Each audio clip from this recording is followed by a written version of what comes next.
transition énergétique, ça fait partie des choses importantes pour la protection de la planète et donc la réduction des consommations.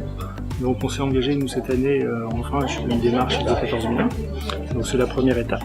Donc on a un certain nombre de sujets qui nous tiennent à cœur, notamment la consommation énergétique, puisque nous on fabrique des produits qui consomment de l'énergie. Donc aujourd'hui c'est quelque chose qui se met doucement en place. Là sur 2018 ça va être vraiment la partie économie d'énergie qui va être au centre de notre plan d'action. On travaille énormément sur les économies d'énergie depuis qu'on est ISO 50001 depuis 2015.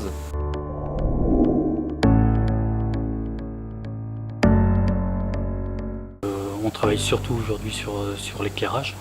On va passer en éclairage LED et on travaille aussi, nous on a un poste où on est obligé de faire du froid pour refroidir nos machines. Et donc aujourd'hui on part aussi sur de la technologie comme du free cooling.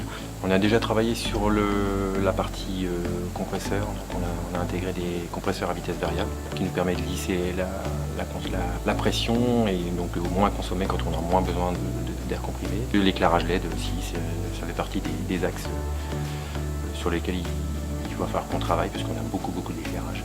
Depuis une dizaine d'années maintenant, suite à des investissements neufs, on a intégré la notion d'énergie directement sur le cahier des charges. Donc on a demandé aux différentes entreprises qui ont travaillé sur le projet de travailler sur le pôle énergie. Donc par le choix du matériel, par le choix de la régulation. Et notamment par exemple d'intégrer une GTB qui maîtrise en même temps la partie énergie.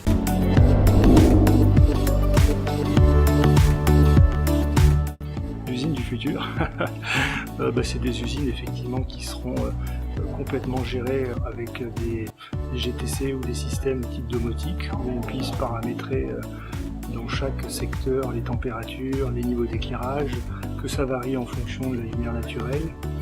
L'usine du futur, c'est un sujet assez vague. Une isolation exceptionnelle qui permet d'essayer de travailler en autoconsommation, de consommer le minimum possible pour être le plus rentable possible. Ça serait une usine où déjà on consommerait notre juste valeur en fait, et sans perte, sans fuite on va dire de ce qui est parti aux petits oiseaux on va dire.